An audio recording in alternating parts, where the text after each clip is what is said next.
आप बायोमेट्रिक नहीं, आप प्लेटिनम बायोमेट्रिक टाइप का कुछ और अपग्रेडेड वर्जन ले आओ, हमें दिक्कत नहीं।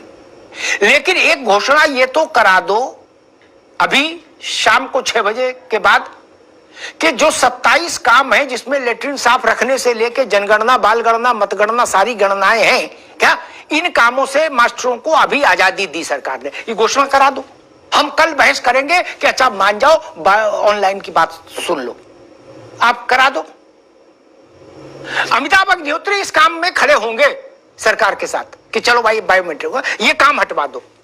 क्या सब्जी मंडी मास्टर जाए, आलू देख के मास्टर लाए, आलू धोए, बनाए, पकवाए, बंटवाए, थाली गिनवा के रखे, कम हो जाएगी तो बीएसए कहेगा थाली कहां गई, फिर प्रधान घर में बुला के अलग ड्रामा करेगा।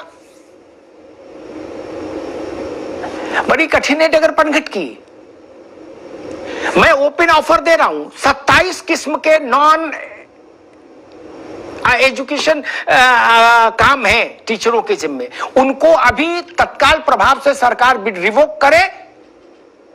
मैं गारंटी लेता हूं कि 1 हफ्ते का समय दीजिएगा, हम सब लोग मिलके, हम और सरकार और विजय बंधु सब मिलके इस बात का रास्ता निकालेंगे कि डिजिटलाइजेशन परवान चढ़े, आगे बढ़े। लेकिन ये करना होगा, बकरी की गिनती मास्टर करे और डिजिटल हाजिरी दे। डिजिटल हाजिरी जो परसेप्शन है ना, वो क्या है, इलीट कहा जाता, निजी क्षेत्र में पूरा डिजिटल नहीं है क्या, हाँ जी है, वहां बकरी गिनने की जिम्मेदारी नहीं किसी की। क्या निजी क्षेत्र में जमादार है, जो स्वीपर है वही लेटरिन साफ कर रहा है, मास्टर नहीं कर रहा। किसी पब्लिक स्कूल का मास्टर देखा आपने लेटरिन साफ करते हुए? नहीं। ये सब्जी लाते हुए तो वो ऑनलाइन देगा? भैया आलोक जी गलत कहूं तो टोक देना। जाओ अनीत कहूं राम ने कहा वाल्मीकि रामायण में, जाओ अनीति कछु भाग नहीं मानस में, जाओ अनीति कछु भाग कहूं भाई तो मोहे बरजो भय बिसराई। बताइए, अभी ये घोषणा कर दे कि 27 काम विड्रॉ, टीचर केवल पढ़ाएगा, क्या समस्या है? इसके लिए तो विधानसभा की जरूरत भी नहीं, केंद्र की भी जरूरत नहीं। ये 27 मैंने गिना दिए एक सांस में। मरम उसमें पानी टपकने लगे स्कूल में तो भी मास्टर की जिम्मेदारी है कि ऊपर मोमिया लगाए जाके, क्या उसके लिए अलग से कोई स्टाफ नहीं आता है? आलोक जी, जब हम इलीट हो जाते हैं अचानक से कि नहीं no offline only online attendance, सब कुछ डिजिटल कर दिया, तो फिर लेटरिन के लिए एक आदमी भी रख लेना चाहिए। नहीं, आलू लाने के लिए एक लड़का रखना चाहिए, जनगणना, बाल गणना, मतगणना के लिए अलग व्यवस्था होनी चाहिए। नहीं आलोक जी? सर मैं वो कह रहा था कि उस समय जो मैंने बात की थी उसी को मैं थोड़ा सा आगे बढ़ता हूं। मैंने कहा कि शिक्षक समय से पहुंचे, लेकिन उस शिक्षक को, आपने शिक्षक को पीयू से लेके प्रशासनिक तक सब पकड़ा रखा है। तो अरे भाई जो आलू मंडी से, अरे आलोक बाबू तू कहता है कागज देखी, मैं कहता हूं आखन देखी, मैं तो किताब पढ़ी नहीं। जो आदमी मंडी जाएगा, सरायपुर मंडी गया आलू लेने, वो कैसे ऑनलाइन समय पर आ जाएगा स्कूल? जी यही कह रहा हूं कि जब आपने शिक्षक को मल्टीपर्पज काम दे रखे हैं, तो फिर जब शिक्षक अकेले वो शिक्षक नहीं है, प्रशासनिक भी ले रहे हो, चपरासी का भी ले रहे हो और बुक का भी ले रहे हो, तो फिर डिजिटल का हक आपका खत्म हो जाए। अगर शिक्षक को शिक्षक रखिए तो डिजिटल बिल्कुल आप तुरंत कर दीजिए, लेकिन अगर शिक्षक को आप चपरासी से लेकर के सारे काम कराते हैं, सर 65 काम है। मैंने प्राइमरी टीचर से, कई टीचर से, अपने मित्रों से बात की, बोले भैया 65 काम और करते हैं, हमसे ज्यादा सुपर ह्यूमन भारत में कोई नहीं। प्रधानमंत्री नरेंद्र मोदी जी होंगे, बाकी भी प्राइमरी टीचर। इस देश में 2 ही लोग सुपर ह्यूमन है। तो अगर आप सुपर ह्यूमन की तरह बात करते हैं तो फिर आप फिर उनको सुपर ह्यूमन की तरह उनकी सुविधाएं बढ़ाइए। आप 70,000 में सुपर ह्यूमन नहीं पा सकते आप, इसलिए प्राइमरी टीचर को टीचर रहने दीजिए, फिर डिजिटल दीजिए। लेकिन अगर सर फिर रिपीट करता हूं, अगर आप उन्हें चपरासी बनाते हैं, जमादारी का काम कराते हैं, कुक भी बनाते हैं, तो डिजिटल लेना उनके साथ अव्यवहारिक है, अनैतिक है, शोषणकारी।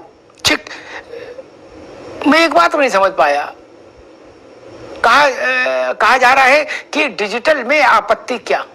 अनुशासन तो सब में होना चाहिए, अच्छी बात है। विजय बंधु आप पास आ रहा हूं, मैंने 5 बार अब तक रियलिटी चेक कराया उत्तर प्रदेश में 2012 से लेके अब तक, कपिल जी आप भी सुन लो, उसमें सबकी सरकारें आ गई, बहन जी की भी, अखिलेश यादव की भी और योगी जी की भी, 3 सरकारें तो आई गई। ठीक, हर मुख्यमंत्री ने कलेक्टर और कप्तान को आदेश दिया कि भाई 9 बजे से 11 बजे तक दफ्तर में बैठोगे। क्या 5 बार कराया, 10% से ज्यादा आईएएस आईपीएस कभी मिले ही नहीं कि अपने दफ्तर में, जनता बाहर भगवाई घूम रही, उन पर तो लागू नहीं हो पा रहा डिजिटल और समय का अनुशासन।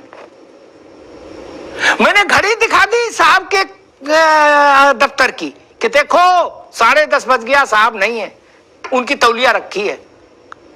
विजय बंधु, प्राधिकरण चले जाओ बाबू नहीं मिलेगा, तहसील चले जाओ पटवारी नहीं मिलता, नायब तहसीलदार नहीं मिलता, तहसीलदार तो मिल जाए तो समझ लो भगवान मिल गए। मैं सर ये कह रहा हूं, वो लोग डिजिटल नहीं करते हैं क्या? सर मैं कह रहा हूं कि अगर आप डिजिटल पर ही इतना जोर दिए हैं, जैसे सारी शिक्षा व्यवस्था डिजिटल से सुधर जाएगी, इसका मतलब अभी तक अध्यापकों ने कोई पढ़ाया नहीं, किसी को आईएएस पीसीएस डॉक्टर किसी को बनाया नहीं। यहाँ तमाम लोग वक्ता लोग बैठे, वो भी किसी शिक्षक ने उनको पढ़ाया होगा, उन्हीं शिक्षकों से पढ़ के, उसी प्राइमरी से पढ़ के। मैं तो कहता हूँ यहाँ जितने लोग बैठे होंगे लगभग सारे लोग उसी व्यवस्था से निकल के आए हुए होंगे और उसी व्यवस्था से यहाँ पर आज बात तय कर रहे हैं। आज मुझे बड़ा दुख हो रहा है सर कि चारों तरफ शिक्षक को कामचोर बता दिया जा रहा है, और जबकि आपने पूरी लिस्ट बता दी कि कितना बड़ा काम लिया जा रहा है, तो कामचोर उसको, और अभी 5 सितंबर आएगा, 5 सितंबर को गुरु की महिमा गाई जाएगी। ये दो अर्थी बातें, दो तरह की बातें क्यों कर रहे हैं आप? इसका मतलब इसके पहले जो लोग पढ़ाया लिखाया गया वो बेकार थे, उन लोगों ने पढ़ लिख के आए नहीं। ये भाजपा प्रवक्ता महोदय या आलोक पांडे साहब लोग या जो लोग भी है, ये भी उसी प्राइमरी से पढ़ के आए, वही टीचरों ने पढ़ाया है, उसी व्यवस्था पढ़ाया है।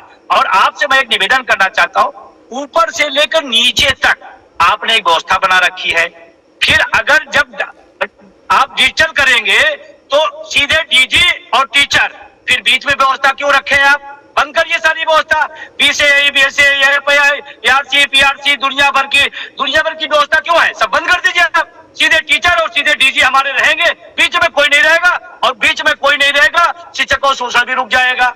ये भी एक बहुत जरूरी चीज है। और मैं बड़ी विनम्रता से कहना चाहता हूं, ये जो भ्रष्टाचार चल रहा है शिक्षकों का, बिना कोई काम बिना पैसे के नहीं होता है, इसका भी डिजिटलाइजेशन कर दीजिए आप, इस पर आपने जोर नहीं दिया। मैं सर आपसे बड़ी जानकारी के लिए बता रहा हूं सर, अभी तक पिछले साल के तमाम स्कूलों में किताबें नहीं पहुंची, किताब पहुंचाने पर जोर क्यों नहीं हो रहा है? किताब पहुंचेगी, स्कूलों में ज्यादा पढ़ाई होगी, ज्यादा अच्छे ढंग से बच्चे पढ़ेंगे, उस पर क्यों जो है?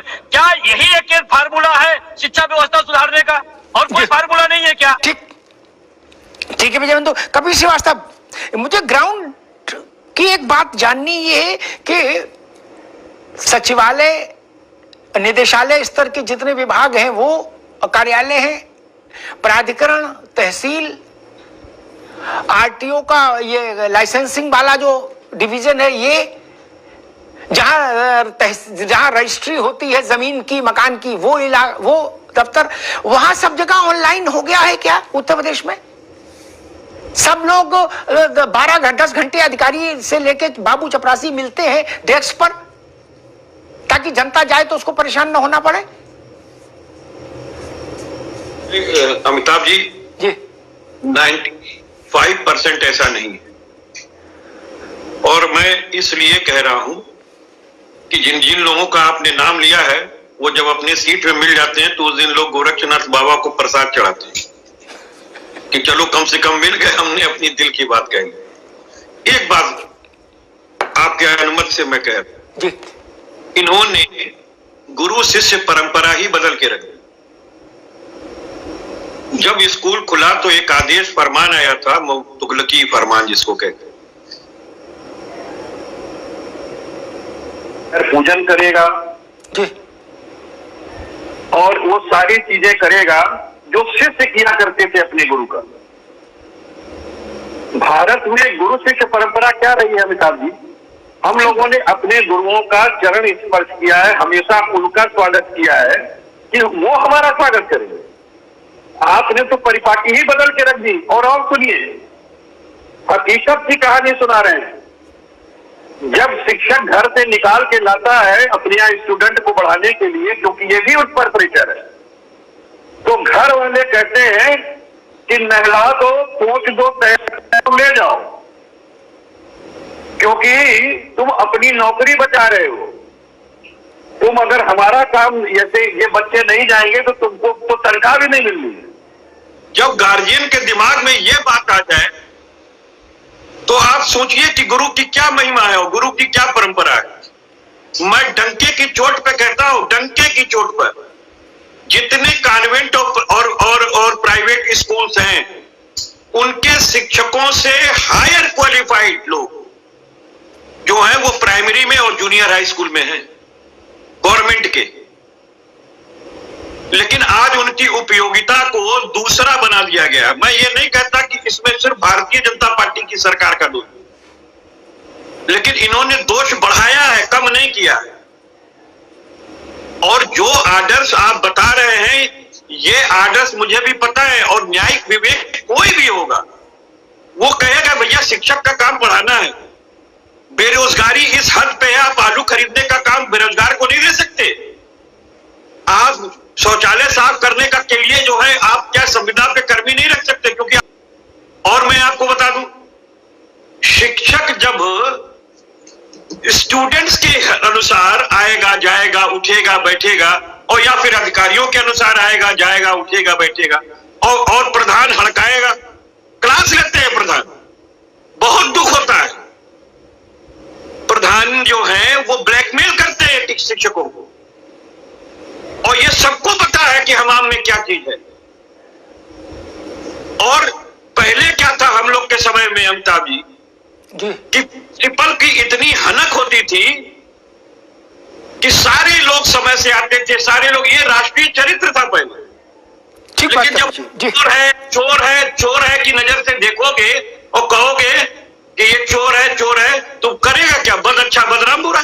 ठीक बात कपिल जी। राघवेंद्र जी, मूल बात निकल के ये आ रही दो बातें। एक तो गैर शिक्षण कार्यों से तत्काल प्रभाव से शिक्षक को मुक्त करिए, और दूसरी बात ये कि अगर ये दवा अच्छी है, मेरा अपना कभी दो नहीं रहे मेरे जीवन में। मैंने जो बात पेंशन के लिए कही, विजय बंधु हमारे साथ कई अवसरों पर बैठे, मैंने कहा, कपीश भाई बैठे, मैंने कहा अगर ये नई पेंशन इतनी अच्छी है तो सांसद को पहले दो। ये रसगुल्ला गरीब के लिए नहीं है, पहले हमारे माननीय सांसदों को खिलाओ। क्या बोले ना, ये नहीं खाएंगे, गरीब खाएगा, तो मैं उसके विरोध में खड़ा हो जाता हूं। वैसे ही मैं आपसे ये कह रहा हूं, अगर ये डिजिटल ऐप हाजिरी इतनी अच्छी है राघवेंद्र भाई, तो उत्तर प्रदेश के, अभी मैं एक काम से चला गया था गाजियाबाद के उसमें कलेक्ट्रेट में एक एसडीएम के पास, पता ही नहीं लग रहा, मैं बिना अपॉइंटमेंट के, बिना कहीं सुने चला गया था, पता ही नहीं कौन कहां गया, बाबू बताने को तैयार नहीं। अगर कोई पहचान ना ले तो मिलना मुश्किल। क्या पहचान लेगा तो मिलवा, आदमी मिल जाएगा अधिकारी, या उसको कोई बता देगा कि वो आए हैं तो वो आ जाएगा।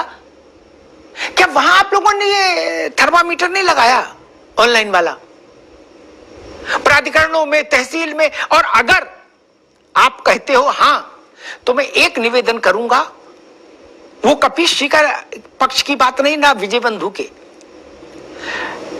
योगी जी के पास जनता दर्शन में आने वाली शिकायतों को देख लीजिए। मैंने उनका एनालिसिस किया है, और मुख्यमंत्री इस बात पर कई बार नाराज हुए हैं कि 90% शिकायत इसकी आती है कि अधिकारी मिलता नहीं, भगा दिए जाते हैं। जमीन की नपाई कराने के लिए आदमी मुख्यमंत्री के दरवाजे जा रहा है। राघवेंद्र जी, वहां डिजिटल नहीं लागू किया कि मुख्यमंत्री के पास ऐसी शिकायतें ना जाएं, ऐसे फरियादी ना जाएं? राघवेंद्र जी, नहीं, निश्चित रूप से ये सब होनी चाहिए। ये सब व्यवस्था में जो आप कह रहे हैं, कहीं ना कहीं बातों में दम है।